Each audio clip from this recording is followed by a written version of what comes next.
मैंने गलती से एक चमकती हुई शार्क पकड़ ली। मैं उसे वापस समुद्र में छोड़ने ही वाला था कि उसने अचानक मुझे काट लिया और समुद्र में गहराई में जाकर गायब हो गई। जब मैं उठा तो मैं यह देखकर हैरान रह गया कि मैं पानी के नीचे का नजारा देख सकता था। और भी हैरानी की बात यह थी कि मैं उस शार्क को अपने दिमाग से भी कंट्रोल कर सकता था। इस शार्क को अपने एक्सटेंशन की तरह इस्तेमाल करके मैं समुद्र में आसानी से कुछ भी पकड़ सकता था। इसलिए मैंने एक टूना पकड़ने के लिए शार्क को कंट्रोल किया। अगले ही सेकंड टूना किनारे पर उड़ गई। मैंने खुशी से उसे गले लगा लिया। सिर्फ इस एक मछली से मुझे अच्छा प्रॉफिट हो सकता था। फिर मैं सी फूड मार्केट गया। दूसरे मछुआरों ने मेरा मजाक उड़ाया, कहा यह जरूर कोई मरी हुई मछली होगी जिसे उसने उठाया है। तभी एक अमीर औरत वहां आई।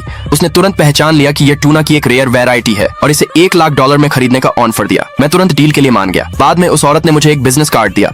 उसने कहा कि वह आने वाले दिनों में एक दावत रख रही है और अगर मैं दूसरी अच्छी क्वालिटी की मछलियां ला सकूं तो वह उन्हें बाजार की कीमतों से ज्यादा में खरीदने को तैयार होगी। मैं तुरंत मान गया। फिर मैंने अपनी शार्क को समुद्र में मछली पकड़ने के लिए कंट्रोल किया, जबकि मैं बीच पर लेटा जिंदगी का मजा ले रहा था। जल्द ही शार्क ने एक जंगली पीली क्रोकर देखी, लेकिन मेरी छोटी बहन को इस बारे में कुछ नहीं पता था। उसने मुझे पूरे दिन बस धूप सेंकते देखा और पूछा कि हम मछली पकड़ना कब शुरू करेंगे। मैंने कहा कि मैं ये देख रहा था कि किस पानी में ज्यादा कीमती मछलियां हैं, लेकिन असल में मेरी शार्क ने पहले ही काम करना शुरू कर दिया था। दूसरे मछुआरों ने भी यह देखकर मेरा आलसी होने का मजाक उड़ाना शुरू कर दिया। मैंने उन्हें नजरअंदाज कर दिया। जल्द ही एक पीली क्रोकर किनारे पर उड़ाई। मैंने जल्दी से अपनी बहन को मछली पैक करने के लिए बुलाया। वह हैरान थी। उसे उम्मीद नहीं थी कि हमने कुछ नहीं किया है। फिर भी मछली अपने आप किनारे पर आ गई थी। बाद में मैं ट्रेडिंग मार्केट लौटा और वहां मैंने उस अमीर औरत को देखा जो अपनी दावत के लिए सामान की चिंता कर रही थी। इसलिए मैं उसके पास गया और उस पीली क्रोकर को प्रमोट किया जिसे मैंने अभी अभी पकड़ा था। जब उसने इसे देखा तो वह बहुत खुश हुई और हर एक को $30,000 में खरीदने का ऑफर दिया। लेकिन पास में ही एक मछली बेचने वाले ने हमें टोक दिया, ये देखकर कि मैं उसके काम में दखल दे रहा हूँ। उसने जानबूझकर कहा कि मेरे पास सिर्फ एक मछली है, जबकि उस महिला को अपनी दावत के लिए कम से कम 30 मछलियों की जरूरत थी। मैंने बहस नहीं की। इसके बजाय